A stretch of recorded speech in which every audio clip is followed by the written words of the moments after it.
Good morning, Lynn Thayer here from lynthayer.com, and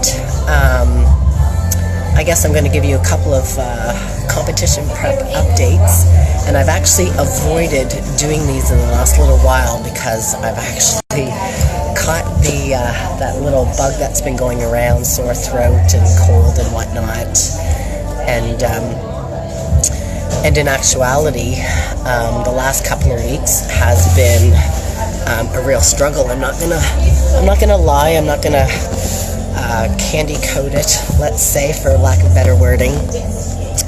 I'm going to be totally honest and real and upfront, because I think a lot of people that are out there, especially doing bodybuilding or competing, might not give maybe the real truth as to, especially getting into the last 4 weeks.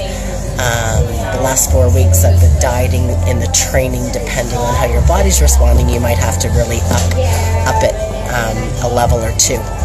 In the gym, doing training twice a day, upping your cardio, reducing calories.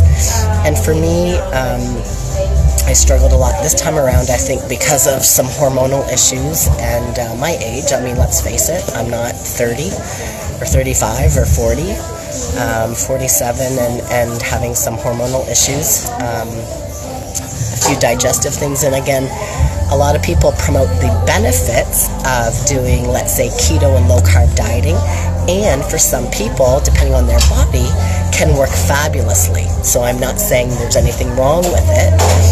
I've done it myself, and I found that when I went really low-carb, 20-30 grams of carbs, it affected my body a little bit negatively in terms of digestive issues, and things of that nature. Now, I know I'm going to get a bunch of people saying, Lynn, are you taking probiotics? Are you taking all these, vitamins and supplements and whatnot? And trust me, I am. I'm doing all the right things, and so I just wanted to do this video to basically be totally, upfront and real about. There's not only the positive side. People see you on stage at the end going, great job, hard work was done, and they don't really realize the full extent as to what goes into competing in this sport. And so it can also play on your psychology. And so as a hypnotherapist and someone who does timeline therapy with clients, what I found for myself is that, I'm so much better at working on other people's issues and problems than my own. So let's get real. I know yesterday I actually took out my pendulum to do some hypnosis with my unconscious mind around healing my own body. And I did notice a big shift this morning because of the work I did on myself yesterday.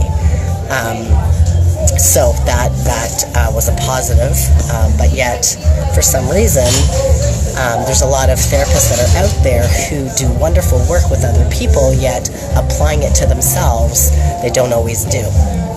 And so I find that's really important to do if you are a healer, a therapist, or someone to do the work on yourself.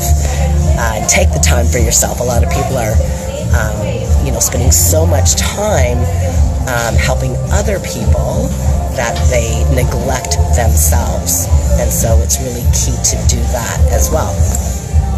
And so we are, 11 days now out from the show. And the next 11 days, I've got everything pretty much planned in terms of food-wise, eating, training. I have my training days planned out right up until the day of the show. I know exactly what body parts I'm doing and whatnot. And so that is key in planning and having structure. The majority of people that I do work with, clients, are not competitors. The everyday general public who just wants to perhaps shed weight, better health. And in my programs that I do work with clients, I go over all the different eating styles.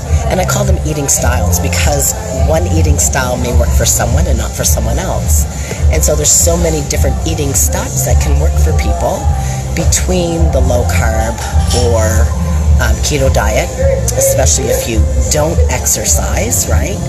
If you do exercise, if you're lifting weights, that's a different ball game for some people, right? You may need extra carbohydrates to fuel your workouts.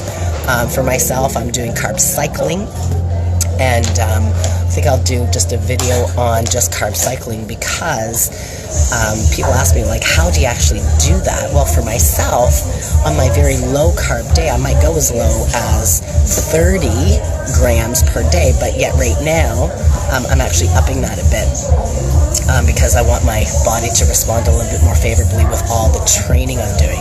So my low day might be, say, 50 grams of carbs. A medium day, 80 to 100 grams of carbs, and a higher day for me would perhaps go as high as 150 of carbs per day.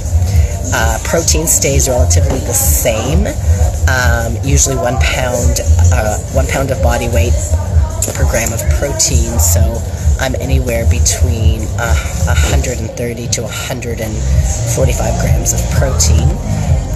And then the carbs fluctuate, and the fat will also fluctuate a bit. And so there's so many different things that you can do if you are wanting to shed that weight. So I'm off for today. I'm actually doing some work on myself. I've got about 8 people who have sent me their food logs. I have to review my clients' food logs today and give feedback on that. And so my afternoon will be spent working on the computer, and then hopefully I'm going to do some gargling my throat for my sore throat when I get home. And I'll be back to the gym this evening to do a second round of some cardio for me. Now, if you're not aware, which many people aren't, I'm an accredited service provider with the Weight Loss Grants Company, so anyone who has 20 or more pounds to lose can work with me to lose the weight, and as an incentive for losing that weight, they will be reimbursed once they reach their goal 80% of their money. So if you are wanting information on any of the programs that I offer, or one-on-one, and to access the grant, please do reach out. My email, or you can contact me from my website. It's linthier, thier.com. And I'm wishing everyone a great Tuesday. And we'll talk to you soon. Okay? More updates to come later in the week. Bye for now.